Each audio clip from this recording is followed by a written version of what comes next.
This is breaking news from the Las Vegas Review-Journal, sponsored by Michael Gaughan's South Point Hotel, Casino, and Spa. This event, I think the city of Las Vegas is built for big-time events, whether it's the Super Bowl, whether it's the Pro Bowl, whether it's the draft, NCAA tournament, we'll take them all. I think Vegas is built, it's a city built for that. And so we're just excited to have the draft here.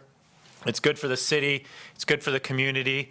And, we're hopeful to have many more of these type of events going forward, whether it's the draft or whether it's something else. So it's an exciting time for Las Vegas and for the community.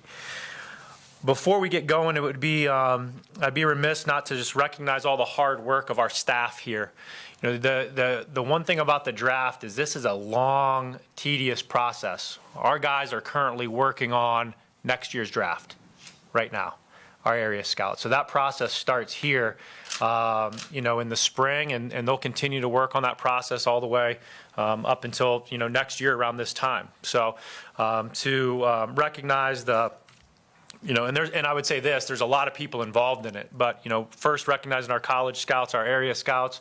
Those guys are the ones that are on the road all year, away from their families, living out of hotels, traveling from school to school, digging on information. Like, those are the guys that are on the ground floor, and they do a lot of the work and do a lot of things to set the table, and they don't get a lot of recognition for it. But our group has worked extremely hard. It's been great getting to know our group and developing relationships with some of the guys here, and so they deserve a ton of credit. Our pro staff, you don't often think of the pro staff and the college staff, but our pro staff's also involved in some of the college scouting as we get prepared for the draft. They're involved in studying the other teams and team needs and things of that nature, and our pro staff's done a great job working through that process with us here in the spring. Our scouting assistants who get no recognition, but in terms of the 30 visits, getting guys to the airport, shuffling guys back, working with travel plans, they're entry-level guys that put in a lot of work. They're trying to build their scouting resume, and they've been fantastic for us here throughout the spring also. Our video department, our operations department, our dining staff, player development, these are all spokes in the wheel that help this process, get it to a point where we feel comfortable with it, whether it's hosting players and the meals that are prepared for when we're hosting players on 30 visits and things of that nature, to our operations staff, helping out with just the coordination of the local pro day, of 30 visits, of coaches' travel, of Josh's travel, my travel, all those different types of things. So there's so many people in the organization that don't get the recognition that they deserve, but are integral parts in kind of this process. So want to make sure that all those people are recognized and their work's appreciated. It's good work, and it's been helpful to this process. So that's what I have. I'll open it up to you and get your questions answered here. Dave, kind of along those lines, we're getting back to normal in a lot of ways post-COVID. Did you get that sense, with the 30 visits and being able to have more interaction with the players this year as opposed to maybe the last couple of years? Are you sensing that, and how much better off is that for you guys being able to have that element back in play?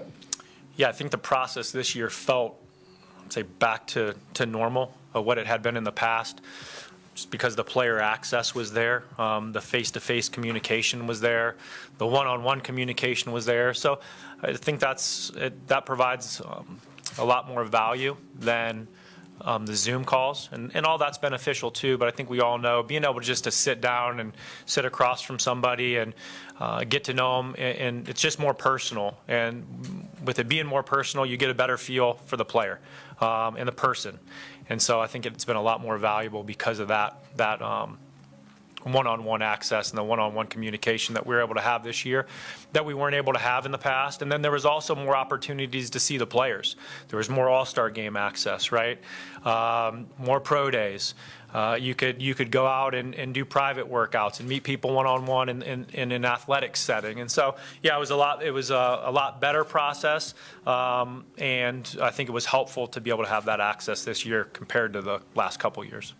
As you said in your opening statement, you started the evaluation process for this draft class last year with the Patriots. Once you were hired here, how did you kind of approach resetting, your evaluation process to cater more towards what the Raiders need? Yeah, Well, I would say the first and foremost, there was a bit of a transition of coming here and just on how we're going to look at players here versus the lens and the scouting philosophy that we have now. And so there's an adjustment in that because part of that adjustment is teaching the philosophy, right? So you're not usually getting into this time of year and there's, when you've been at a place for a long time, there's not that educational teaching component that needs to take place. Now, we still have to do a lot more of that. Throughout post-draft, you only have so much time, you can dedicate to teaching and everything. So there was an element of our scouts being assimilated into our scouting philosophy. In terms of, I would say in terms of like the focus and those types of things, we ended up just really taking you always do, but we took just I would say a wide lens view of the draft board. Forget the hierarchy of needs, and this might be higher here than there. We just said, let's go through the whole thing because there's going to be a heavy learning component of talking the same language, how we look at different positions and things like that. So to answer your question more specifically, probably a broader focus, just because we were learning a lot of things rather than saying, hey, we know that we want to go like these 3 areas are our top 3 priorities. Let's dig into there first. And I think, when you've been at a place for a long time and your roster is a little, and you have like that feel for your roster and you have the feel for your scouts, you may have a focused approach, but this was part of like a bigger picture, I'd say professional development aspect to this approach this year than it's maybe different than what it would have been in New England. Dave, I was talking to another NFL exec who mentioned teams not having a first-round pick. There's a lot of them this year. It may not be as deep of a draft at the top, but he says it's a super deep draft going on with lots of good players. Do you share that analysis of this draft? Yeah, I think every draft has its own, every draft is different. There's always different narratives, and some of them are always the same, each year. Like these players don't exist or, so on and so forth. But I would answer that question and say I do feel like there's good depth in this draft. Some positions are deeper than others. At the top of the board and the top of the talent of the board, I don't know. I think there's good players in this draft and that you could draft in the first round, you could draft in the second round, you could draft in the third round, whatever. But I'd say at the end of the day, I think the depth of this draft is strong. What are some of the criteria that you look for when you're evaluating players? What's the criteria that we look for when we're evaluating players? I would say for us, a lot of it starts with the person. And so, and we've talked about this kind of at different points, but I would say people that love football, you want people that are passionate about their jobs, right? We all want to work with those types of people. We all want to hire those types of people that are passionate about their work. So I think it starts there. Good people, good character traits, people that are willing to work with others, people that are selfless, people that are team-oriented. Those are really important things for us. Football intelligence is an important aspect for us. And I think kind of on its core, people that love football, people that are good teammates, people that have good football intelligence, those all calculate into low maintenance individuals. And I think the more low maintenance individuals that you have, where you're not expounding energy in those different areas, and you can focus just on getting better and winning, I think those are really some of the core criteria for us when we start to talk about a player on whether that player is going to be a fit for the Raiders or not. Forget about the talent and all those types of things. I think those areas have to make sense first, and then you graduate onto the skill set and the value and all those different types of things. How much is versatility important to you? It's versatility is something that's highly important. The more you can do, the more positions you can play. We know that it just improves your depth. There's going to be injuries along the way during the season, so if you have a player that can fill in multiple spots, that's extra value. And so I think the more that you can do, the more we're going to allow you to do, and the more that we can allow you to do, just the more value you have for the club. Very short amount of time, obviously, but Devontae, in terms of assimilating himself in the building, how's that gone? Obviously, no first or second round, but I think you would take the choice to have him obviously making the deal. Can you just talk about what you see from him in a short amount of time? Devontae is a worker, and he comes in with a purpose every day to get better. And so, he's just a dialed-in person. That's you walk in, right, and for him, this is This is something that he loves to do, but this is a business for him, and it's a job that he takes very seriously, and he comes in with that approach. I mean, this guy comes in with an approach to win the day and to get better individually, and it's an approach that I think is really good for our young players to see. This guy's highly accomplished. He's been very productive in his career. There's a reason for all those things, and you kind of see that in his approach day to day. When you don't pick until the third round, do you look to fill a need with that pick, or are you a believer in best athlete available on your board? Yeah, well, I wouldn't necessarily say best athlete available, but I would say the best player available. And again, that best player available, going back to the traits that I talked about, it's going to start there. But to answer your question, we want the best available players, regardless of position. That's how we want to continue to build the team. I think if you're drafting good football players, you're making good choices. And so I think, there's a lot of, I know a lot of people have talked about it. When you kind of overextend just to draft a need, you can often pass over good football players that can help your team. And I think that can be, a slippery slope if that's kind of the way you approach it. Dave, fairly or unfairly, this organization's taken some heat in the draft in recent years. You kind of hear the joke, well, they don't have a first-round pick, but some of them haven't hit the way they've wanted to in the last 15 years or whatever. Anyway, I know that has nothing to do with you, and you guys don't have a first-round pick this year, but when you hear that, is there some competitive spirit from you going into the draft, wanting to be the guy to turn around kind of the reputation of what the Raiders have done in the draft?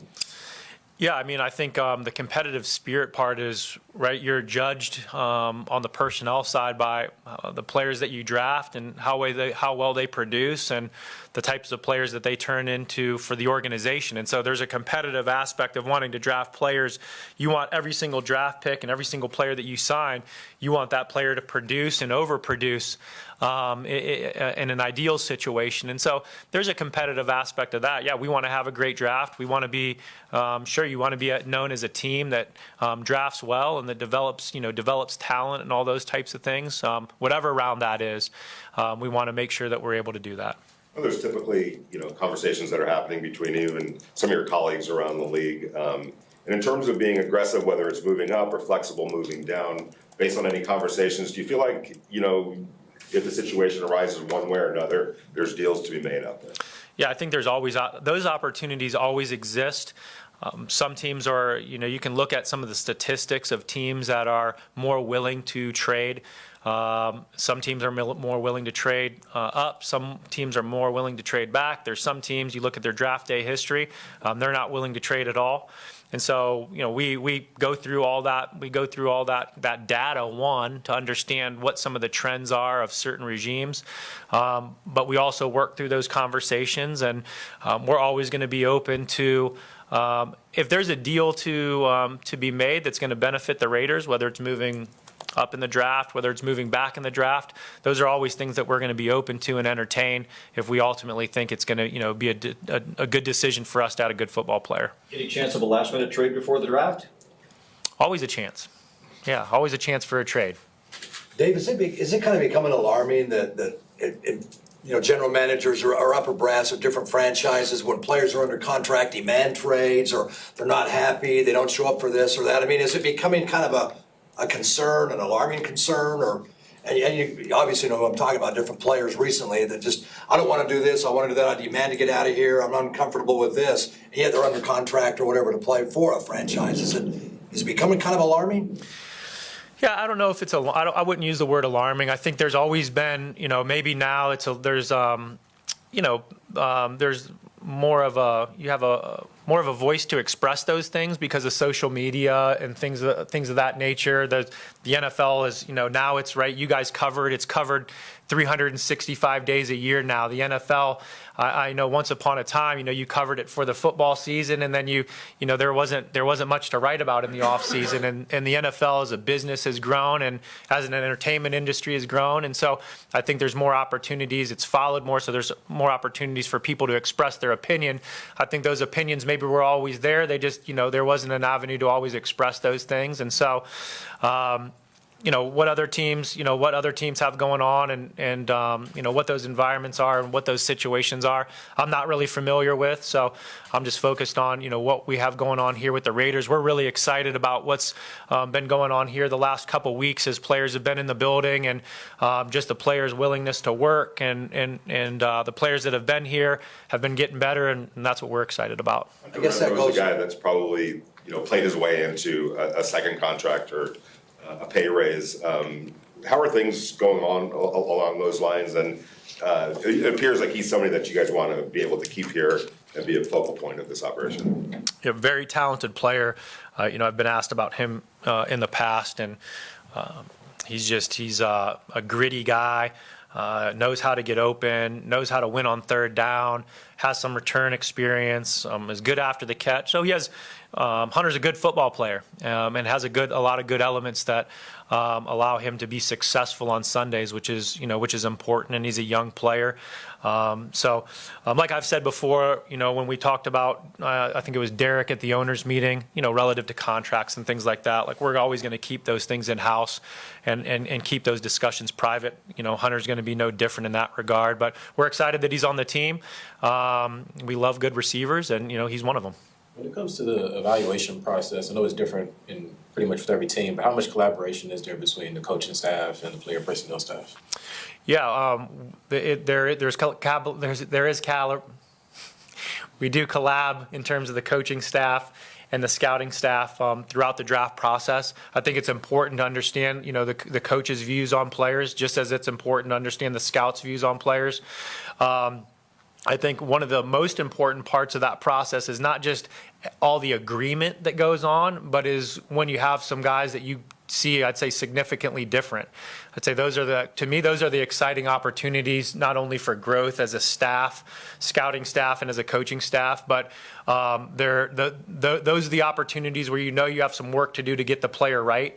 So I think those are really good learning opportunities for us. But we want to make sure that we have open dialogue with our coaches. We really work hand in hand with our coaching staff throughout the draft process. I mean, they also have, right, there's a time of year where their players are in the building. So they're working on, meeting with the players. They're working on scheme. They're working on installs throughout the spring. So they can't be as heavily involved as the scouting staff is. That's our job to do it. But in terms of getting them involved at different parts of the process, that's something that we do and something that we think is valuable. Kind of a follow-up on that. The last 2 weeks, your guys have spent a lot of time in the classroom, really learning. Josh is a meticulous teacher. So how important is it in your evaluation, not just of a guy's ability to play, but to assimilate information in the classroom? Yeah, it's extremely valuable. It's one of the most important aspects, I think, of playing football in any system. And I think if, like we talked about versatility, if you want to be a versatile team, having intelligent players that can learn your system and I'd say can process information quickly, learn new information quickly, it's highly valuable to any system, but it's highly valuable to a system that wants to be adaptable and flexible and be able to change and morph and things like that. And so this is like the first days of school, right? Building those foundational pieces so guys can continue to learn and stack those blocks on top of each other. As a follow-up on the collaboration, I couldn't pronounce that word, so thank you. Yeah, there you go. Collaboration. By the way, I can do it. You got it. Have you and Josh been together so long that you found that you guys kind of naturally gravitate towards the same type of personnel, or have you seen more of those differences in kind of fundamental, you guys looking for different things through this process? I think we see players, typically we see players the same. Like if we end up watching players separately, we're gonna come back, and I would say the vast majority of those players will see the same. There's always gonna be some one-offs here and there where we just see it differently, and then those are the guys that we end up sitting down and working through a little bit more throughout the process to try to find some common ground and learn why we saw those players differently. But for the most part, yeah, I think we see a lot of things the same when it comes to evaluating players. We've talked about our scouting system before, but we look at players and the role that they're going to fill, and so we oftentimes see those players and what the role is the same. Of course, when you're drafting in the first or second round, you're drafting a high-ranked player with high expectations. Do you personally, do you take more pride in being able to land on those productive players in the mid, late rounds than you would someone that had those high expectations coming out? Sure. I think, when you find players in the mid rounds that ultimately develop into, core contributors for your team, there's a level of pride in finding those guys, because like you said, there's always the kind of the players that have risen to the top for one reason or another. Not that all those players pan out. We know that they don't. There is a level of pride in finding those players in the mid rounds that can contribute for your team. Dave, when we were in Florida, we had talked about sometimes the difficulty in assessing college offensive linemen and then maybe transitioning them to the NFL based on styles of play and things like that. But where you guys are in the draft, do you feel like there's depth at that position to be able to bring in guys that can contribute right away or challenge for starting jobs right away? We're working through that process now. I think, like you said, the offensive line is a developmental position, and so just to say that I think it's hard to say that there's guys that are going to be, there's this level of depth in the draft that these players are going to come in and start for you and contribute right away in the middle rounds of the draft. I think, there's a lot of transitions that take place in general. If you look at just a guy that's coming from college football to pro football, the amount of life transitions that take place, the amount of professional transitions that take place are extraordinary. And the offensive line, as we talked about at the owners' meeting, the offensive line, there's even more transitions in some of the other positions. So I think we're excited about some of the players that are, that are in the draft, that are at the offensive line, that may not be first and second round guys, and so we recognize that. So at the end of the day, we'll see. Yeah, there's players that we like, but we'll see how it goes. How much can you do on that if you don't go in the draft, or guys you can't start right away that you could foresee after the draft in other ways kind of adding to the line? Is that kind of, I'm sure that's crossed your mind. In terms of, I'm sorry, say that one more time. Making moves after the draft in terms of the offensive line. Well, the first part about, I'd say after the draft will be, post-draft free agency, right? And so we dedicate a lot of time to that. You dedicate a lot of time to as much time to that as you do to the guys that are draftable, and teams have proven you can find guys there that can contribute and that can develop into starting level players, or key backups for you. So we'll work that angle and dig through those positions. And as I've mentioned before, there's still a lot of other opportunity, whether it's guys that are still out there in free agency as we continue to work through the spring, whether it ends up guys that become available in the preseason process, guys that become available through trades, whatever it is, we'll always look at all those different avenues to add players. And I think the offensive line, because it is, speaking specifically to that, because it is a developmental position and there are a lot of these transitions that I talked about, I think, it's important to continue to mine those areas and acquire players at that position that you can work with and develop and see how it shakes out. You talked about Champ Kelly at your introduction and talked highly about him. How much has that helped to be able to lean on him as well in this situation leading up to the draft? Yeah, Champ's been exceptional for us up to this point. He'll continue to be. He's taken on I'd say a lot of different hats through this process. Obviously, his title is assistant GM. He's worked heavily on the college side here since he's been involved, since we brought him on board, and has kind of, I would say, been a leader in that regard too. I could kind of go on and on all the different areas that he's helped organize and he's helped kind of facilitate. But he's been extremely valuable. He's someone that I can rely on. That again, I'd say we've been trained the same way, so we see a lot of processes, how we want to run the college process similar. We see players in a similar light. So he's been extremely valuable for us and has just been someone that I've been able to lean on, that takes a lot of pressure off of me of having to feel like you have to have your hands in everything, right? And control each and every process. I can lean on him to control those things and to make sure they're executed in the way that we believe they should be.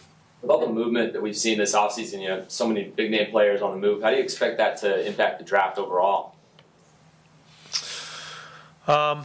well, we'll see. I guess it will be exciting to see, as a fan, whether there's any, those draft day trades where, players swapped and there's a bunch of picks traded. That's exciting, as a fan of football to see those things.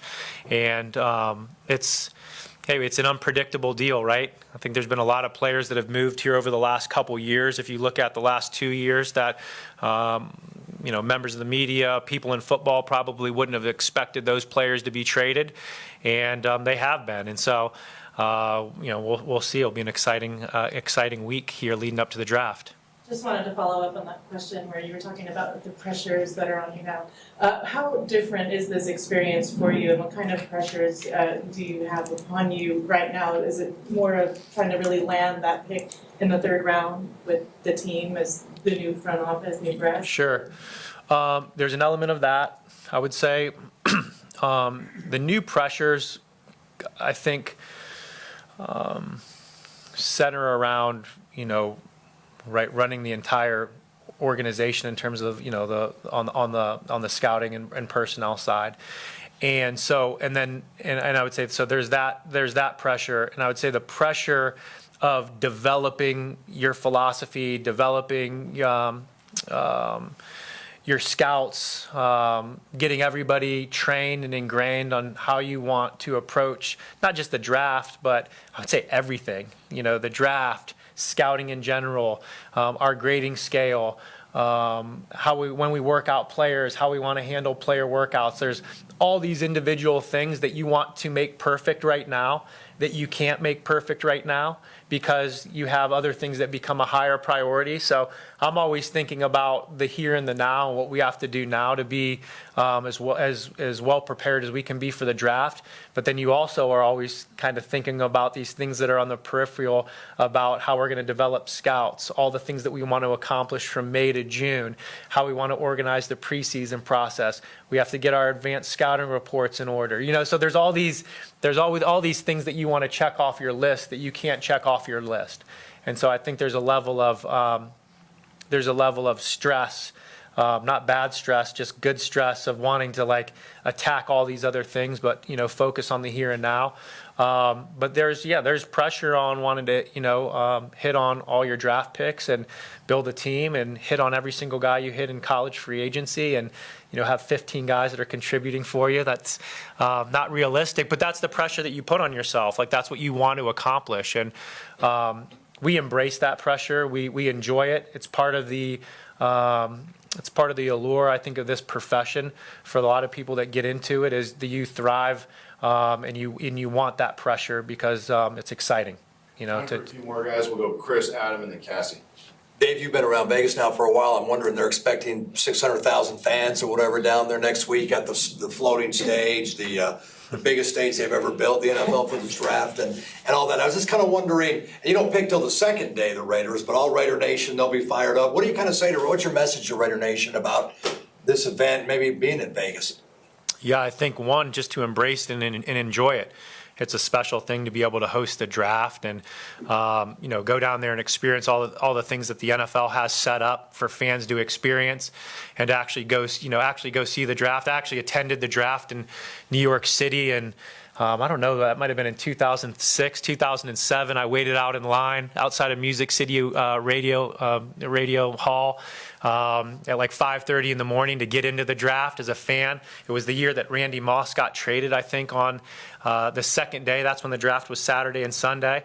And I sat in there and listened to the draft and had that experience myself as a fan before I got into this business. And so I think it's a cool experience. If you love football, the NFL draft is an exciting thing. It's an exciting thing for your teams. But for the people in Vegas, I just encourage them to go down there and experience it. We should take pride in hosting these events here in Vegas. And like I mentioned, Vegas is a city to host big events. Big events should be in Vegas because that's the type of city that Vegas is. So I hope they show up and they enjoy it, and they'll have to wait a little bit. As of today, they will have to wait a little bit until when we pick, if that's how it all works out. But they should be ready for an exciting weekend.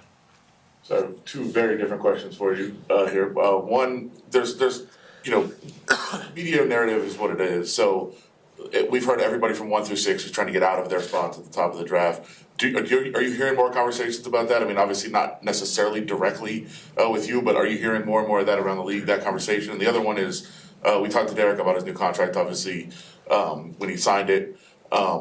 There was all this talk, obviously, after it came out of, hey, you guys are trying to build yourself an out after 1 year. What was your kind of feeling on getting that done and then having that behind you?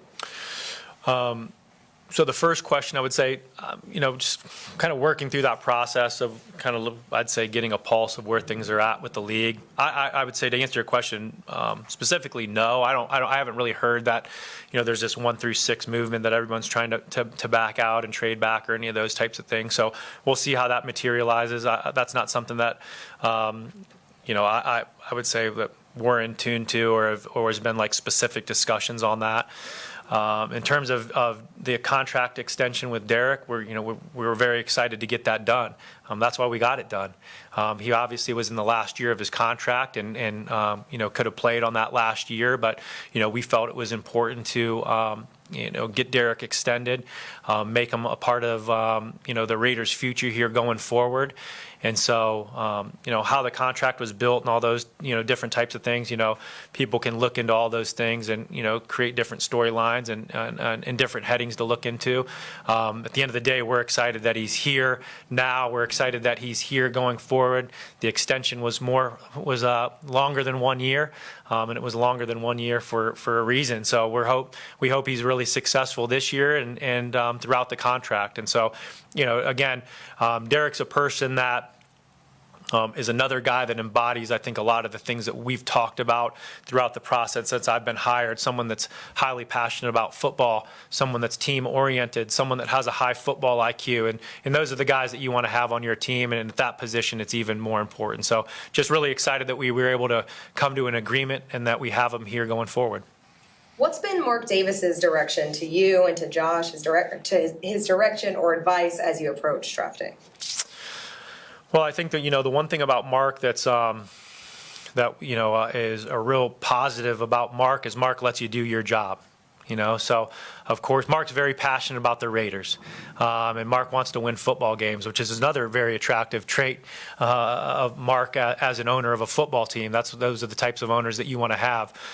Mark, I wouldn't say there's a directive from Mark.